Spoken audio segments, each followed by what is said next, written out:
I know that when we were talking about this before, Laura, we thought it would be cool to show kind of some of the most popular prompts that we're seeing as far as themes. Like, what are people already using Ask Bridget for? And I believe the number one thing at the top of the list is all around availability, correct? Definitely. By far, that's the biggest theme we see in the prompts people are entering today. Customers just want to know who's coming off a project, who's going to be free in 30 days, 60 days, where are gaps forming, and really getting ahead of these things before they become a bigger problem. So we can explore this topic with a prompt like this. So in this case, I've asked Bridget here to create a report of people who have an assignment ending in the next 60 days and who do not have another assignment planned on an active, upcoming, or pursuit project. So really what I'm asking is, who do I need to find an assignment for? We know that resource planning is rarely about what's happening today, and it's really about being proactive and staying ahead. So a report like this just helps you keep an eye on who are those people, wrapping up projects that I'm probably going to need to find work for. So yeah, right now, Ask Bridget will be making sense of that prompt and then looking through my data to spit out a report. That's Let's see. awesome. Yeah, so let's see here. Looks like we got an answer. We've got 5 people here with an assignment ending in the next 60 days, so we can see when their assignment ends. And yeah, we could download this report or even just click right into one of these profiles here and find someone a project. Cool. What if you wanted to go like maybe one layer deeper, drilling down into specific titles or groups or that sort of thing? Yeah, definitely. So I kept my prompt pretty generic. I just asked for people, but I easily there could have specified certain titles or a different group or whatever it might be to get a more specific response. Nice. That's awesome. All right, should we hop into another example? Let's do it. All right, so this time let's kind of do the reverse. So now let's look for team members who have an assignment starting in the next 30 days. So really maybe just people we need to make sure get onboarded to a new project well. And again, I've kept this pretty generic here and I've just said 30 days, but that's something, as you're prompting, I guess one of the benefits is you can really make it custom to what you're looking to find. And just curious, how would a user find this information outside of Ask Bridget right now if they weren't using that? Yeah, all of this data lives in Bridget Bench. So right now you could say go to the people Gantt and apply some filters and visually scan. Sometimes it is just faster and easier though to ask Bridget to get the answer to a question like this. So yeah, here we go. Here's our team members. We have a little response here showing what's happening on a weekly basis. And then again, we have a table. I could always make this bigger here of all my team members I have starting a new assignment soon, the project they're on, and then yeah, different information about them. Can you give us an idea of, a report like this, the one you just generated? What are some of the ways that our customers are already using reports like this that are generated through Ask Bridget? Yeah, definitely. So a report like that, you might want to start the week off with kind of like a weekly check-in for those types of reports where you're looking to stay ahead of something happening in the next week or the next month. So we do see a lot of that. Do you want Awesome. me to show one more example around availability? Yeah, yeah, let's do it. All right. We'll get to something a little bit more exciting. So, yeah, we're going to zoom out a bit. So rather than looking for specific people, I'm going to look for something a little bit more strategic. So in this case, I want to see a bar graph. So I am specifying what I want to see here around the senior supers and senior PMs that have availability, and we'll look 18 months ahead. Um, and I like this prompt, Daniel. I hear from a lot of customers that they want to focus in on these key roles and see when they might have pairs of people available in the future, indicating we could take on more work. We might need to, yeah, pursue some more projects. So let's see here. We've got a response, and we have a graph here showing us 18 months ahead. Dark green, senior supers. The light green is our senior PMs. Yeah, we can start to see when they have availability. So in this case, I might want to take on more work in early 2027. I think it's really cool, that you're able to queue up a graph like that. Can you talk a little bit more about like the visual side of Ask Bridget? What is it capable of doing with visualizations and graphs and whatnot? Yeah. So when you ask a question to Ask Bridget, it's going to try to respond in the most meaningful way. So that might just be text, a text summary. It might be a table that you could, sort on, export, and it will produce charts or graphs when it feels that that's what's needed to respond to the prompt. But of course, you can always be more specific with prompts and say exactly what you want, whether it's a certain type of visual or in a table if you want to say, and I want, these specific columns, you can always say that. Nice. One other question that I imagine people might be wondering, the previous report that you showed, you said it might be helpful for like a weekly check-in. This one, like I can see this being a helpful visual, right? That you'd want to kind of go back to. If someone is like, okay, this is going to be one of my go-to reports, I'm going to do it every week or whatever, is there an easy way to save that report and kind of have it as a like a shortcut almost to pull it up whenever they need? Yeah, so we're actually actively working on a feature right now that will allow you to save anything from Ask Bridget to a customer report dashboard. So if there's a report you like and you want to revisit regularly, you can save it to your own dashboard and then go in and view it, refresh it anytime you want to see the data. Nice, nice. That's awesome. Um, all right, so I think we've showed a couple of availability examples. I know one of the other big things that I've heard questions from customers about is, they have been trying to get more experience data into Bridget. They understand the value of using that data when they're planning teams, but sometimes still there's a little bit of a gap between the data's in Bridget, but like how can they use that to plan effectively, and not kind of feel like they're having to wade through all of that. So anyway, maybe some prompts that talk about using experience data could be helpful. All right, sounds good. We'll start a new chat here. Um, and yeah, I'm gonna ask for another bar graph here. So we all know you can track experience in Bridget, and in this case, I want to see a graph showing the number of team members with experience in each of the market sectors that I'm tracking here. And I'm going to be pretty specific, and I'm going to say I want to group people by whether they have minimal experience, so 1 to 2 years, medium experience, kind of 2 to 5 years, or if they're highly experienced with 5+ years of experience. So yeah, trying to bring this all together. And right now, you can view an experience summary on anyone's individual profile. And I know people find that very helpful. But there isn't a great way right now to get that roll up and really to customize it based on experience levels that you're most interested in. So a report like this will help with that. Yeah, so here we have a bar graph showing all of our different market sectors that we work in, and then showing the minimal, medium, and high experience levels. So just as an example here, we can see looks like education, our team has quite a bit of experience in that area. 13 people with that 1 to 2 years of experience, 22 with medium, and then 5 people with more than 5 years of experience.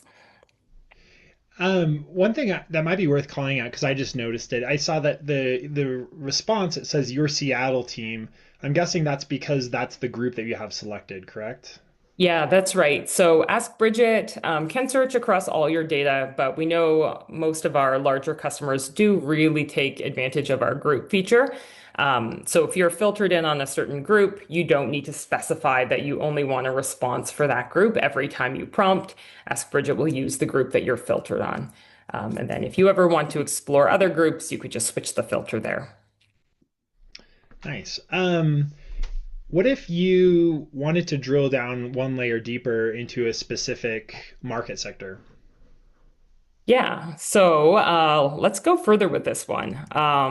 We'll pick on education. So let's say maybe list all team members with 2+ years of, we'll say, education experience. I could just write education experience here and Ask Bridget will say, okay, education, you might be wanting to look at, K to 12, higher ed. It might look at different school boards, look at all your data. But in this case, I want to be very specific and say, no, only people that have that experience or the education experience tracked on profiles. So I can access our slash menu here and specify that I am looking at education experience. Um, so that's just a way to be more specific with your prompt there. So let's say, uh, there we go. So Daniel, this could be useful, let's say, if we're talking about bidding on a project and we're looking for some strong team members to include on the bid. We might want to dig in here and say, okay, do I have anyone with, 2 or more years of experience with the education projects?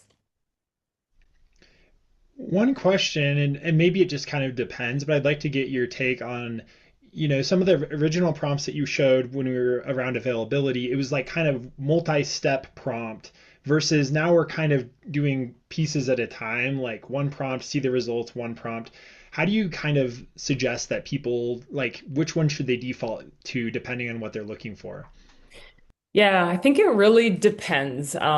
When you're exploring your data and you're just kind of trying to dig in, breaking that larger question into a series of focused prompts is probably the way to go. So here, we said, oh, what's our experience like? Now we're saying who has 2 or more years of experience. We're really digging in deeper step by step. So if I'm exploring my data, I want to use smaller prompts. But on the other hand, if you know exactly what you're looking for and you want to make a larger specific prompt right away, that can work just fine. So in this case, it looks like we have quite a few people there with 2 or more years of experience.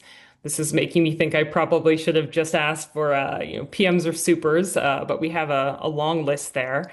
In a case like this, we could go even further. So we've got lots of people with experience with education projects, but maybe we want to see now if any of these people also have experience with the owner.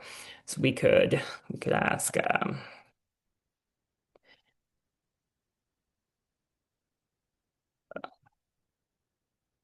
Let's again go in and we'll select owner. Maybe this is like a city public school project.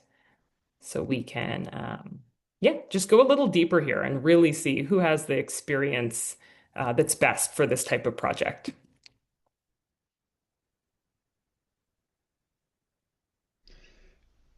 One thing I've noticed, I'm guessing little typos and errors are generally fine, right? Thankfully, yes, because I make a lot of them. Yeah. And if Ask Bridget ever doesn't understand your prompt, it now will ask for some clarifying questions and kind of guide you towards building a stronger prompt that it can understand. All right, so look at this. 12 of the 27 people also have experience with city public schools. So this is great if I'm looking for people to include here on the bid. We have a summary. I can also open the table, and here I'll see exactly who those people are. I'll just give you an idea here of how you can like launch out of Ask Bridget somewhere else. Um, let's see if I want to view someone's profile, Allison Fisher here, I could click, profile could open right up. So if we were having a conversation about who to include on a bid, we could talk through Allison's experience, look at her information, all from Ask Bridget. Maybe I'll go just one step further with this one, Daniel. Maybe we'll ask. So Allison is a senior PM. Maybe we want to ask what senior supers has she worked with in the past. So if we're saying, yeah, let's include Allison here, and we're just wanting to talk through who she might work with on the project, we could ask a prompt like this. And so this is just looking at all that historical data in Bridget. So we have all of these assignments from past projects. We have that information. It is a little bit hard to get at, who's worked on projects together, a lot of clicking through projects to get that information. But Ask Bridget can just easily go through all of that and spit something out like this.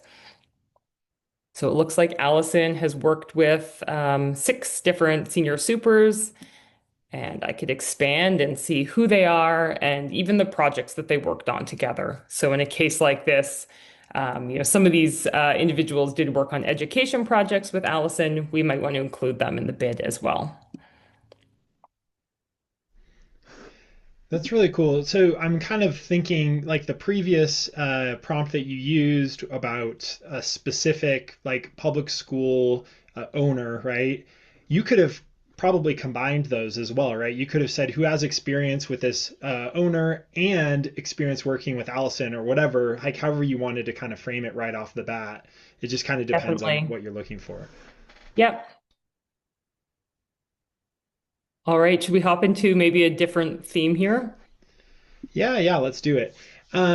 So I know one of the other big factors that we've been hearing a lot about is commute distance. And just to plug something real quick, I'll keep it short. But we recently published a workforce benchmark report, which basically is looking a lot of the workforce data that Bridget has been able to, look for trends in, right?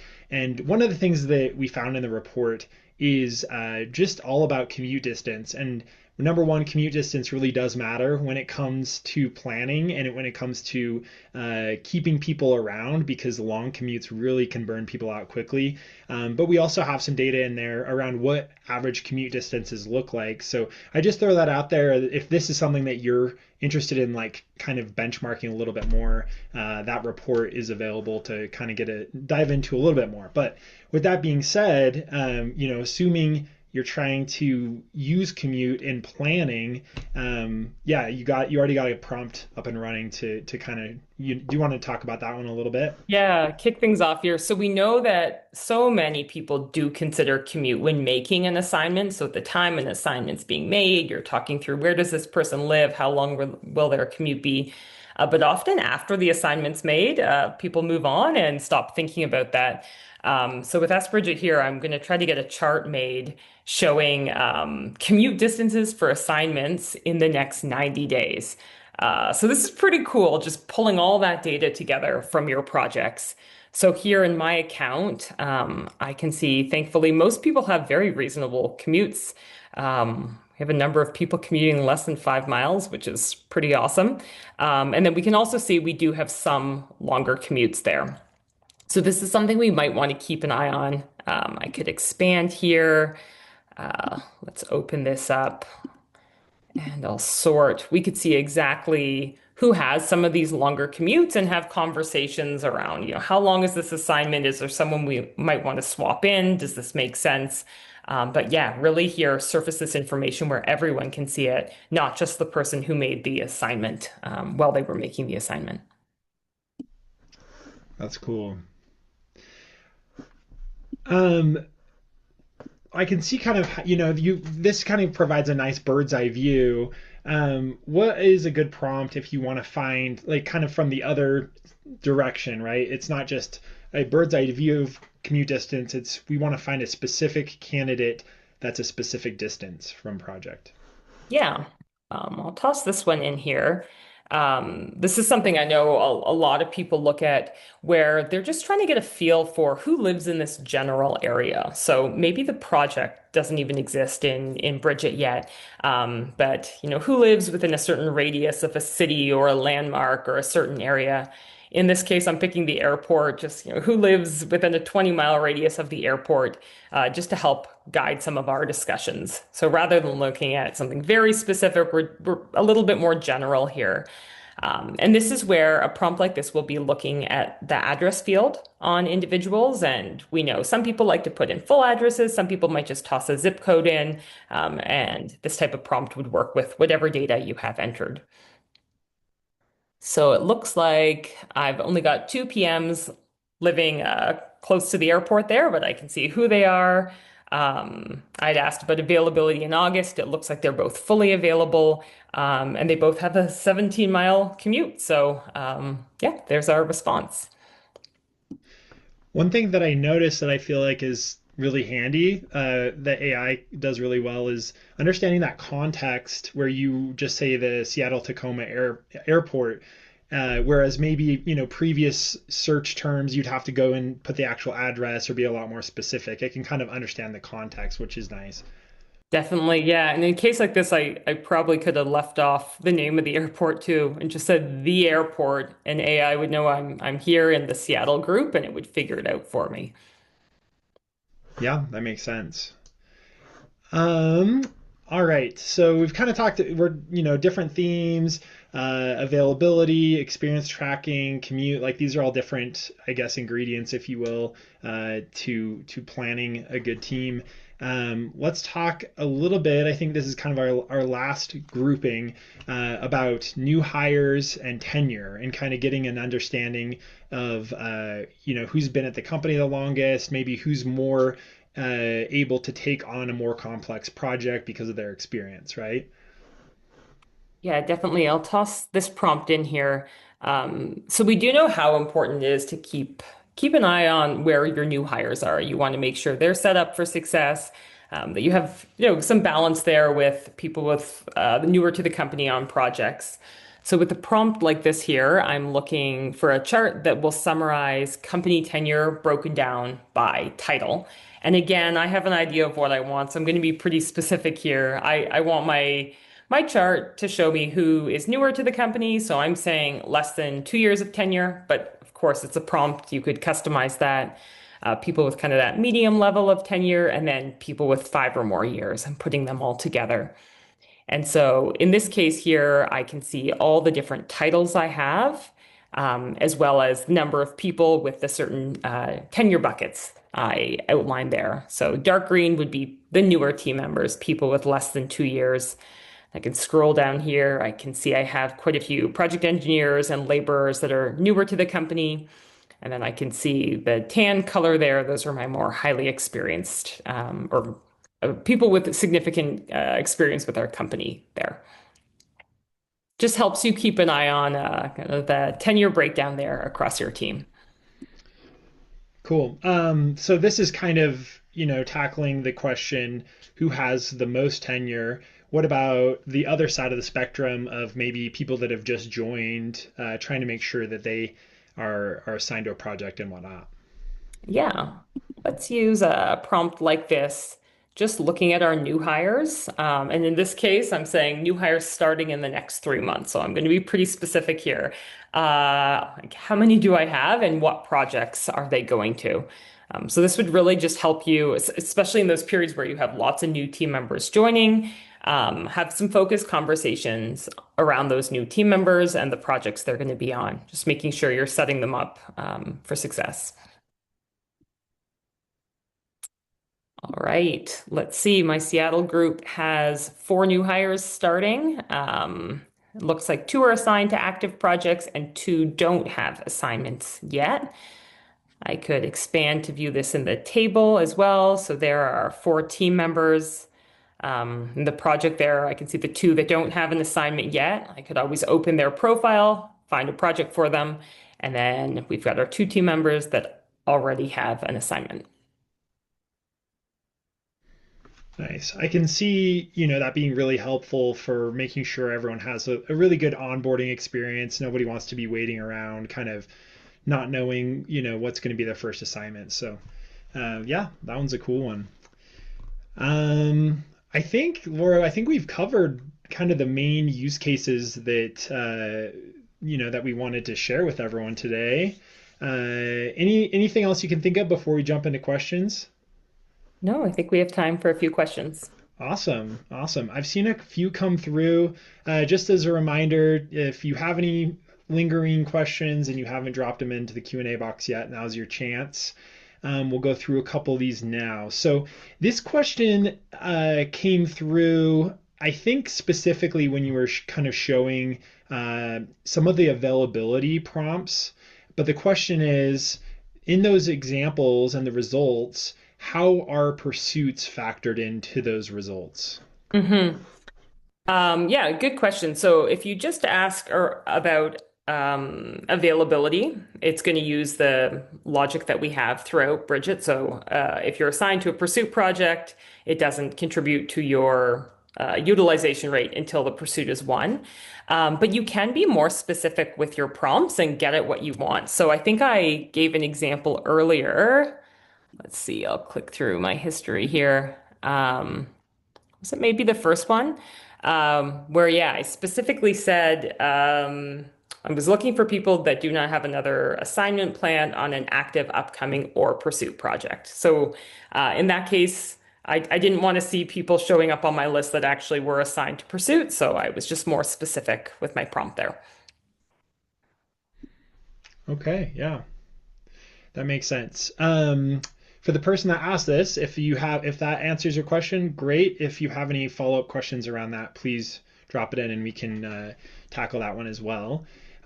Next question, which I think is an important one, anything regarding AI, you need to know, how do you avoid hallucinations, and you don't want to be acting on hallucinations, obviously. So how do you avoid that in your prompts?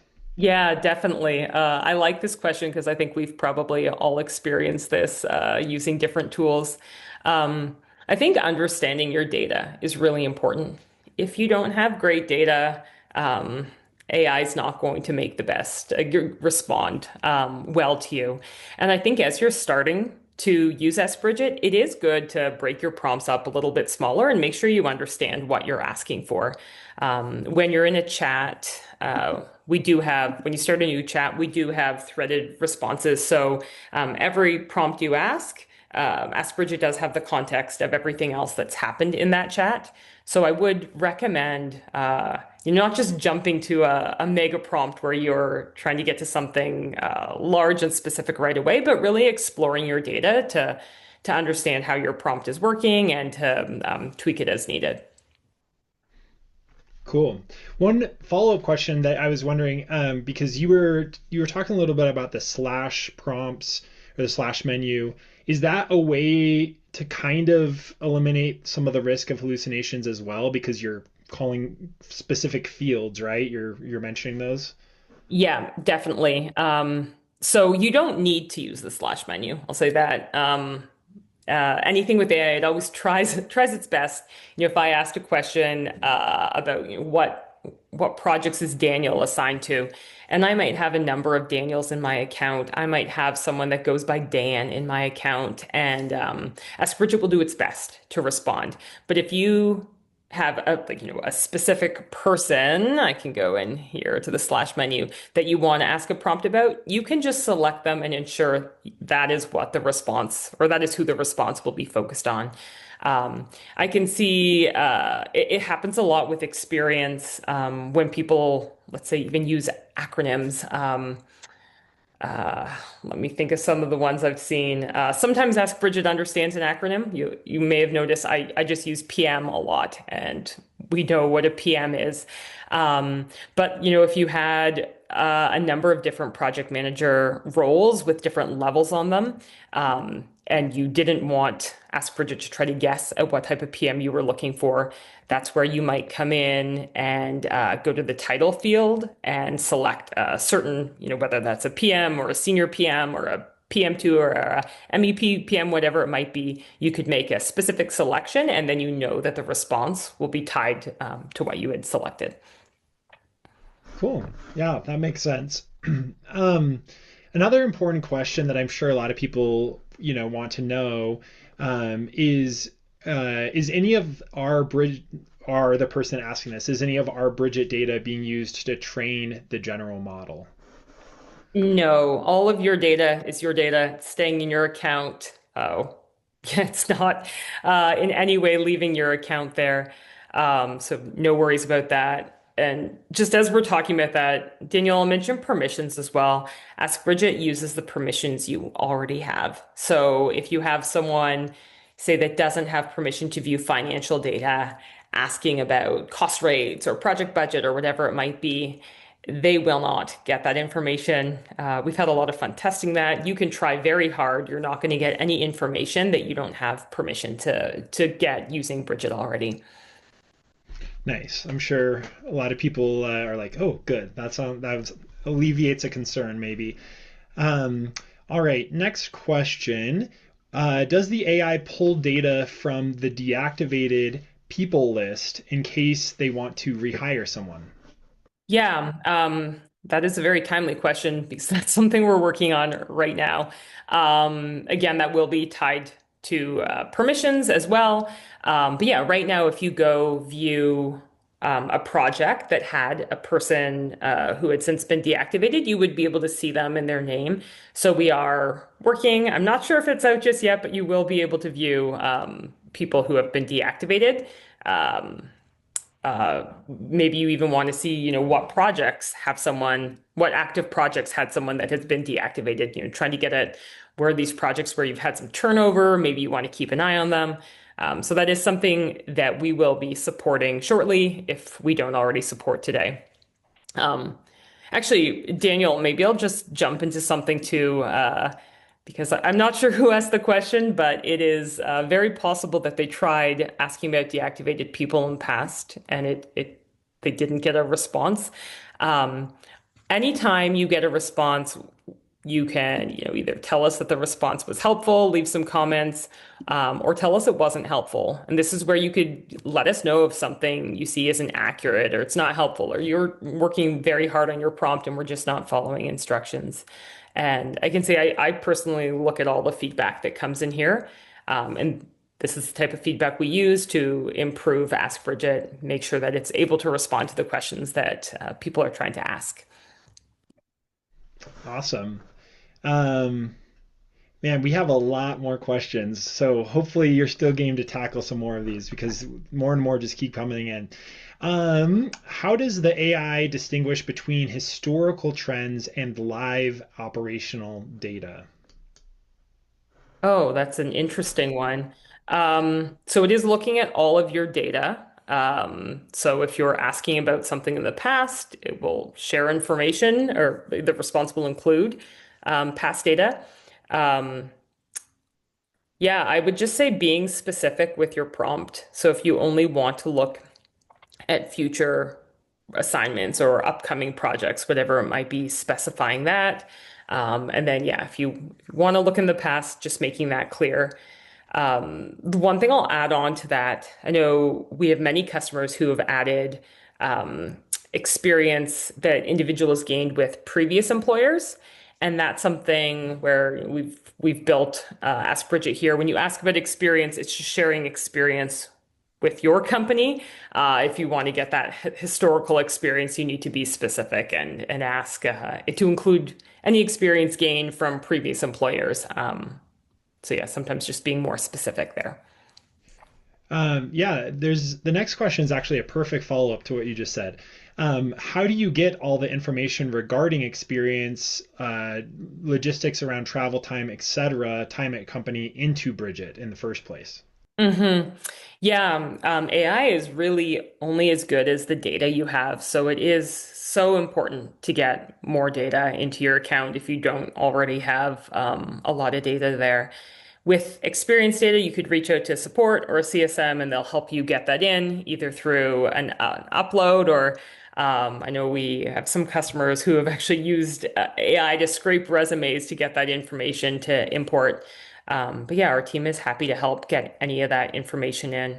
And I think there are a number of types of data that maybe before it wasn't worth the hassle to get it into Bridget. And now that we're building more tools like this, it's definitely worth having a large, clean data set in Bridget. Awesome. All right, next question. Are there any plans for proactive recommendations instead of only question-based responses? Yes, definitely. So we have a team at Bridget that is working on that right now. So right now, Ask Bridget is just responding to prompts, but we're very excited for when it can offer to do more.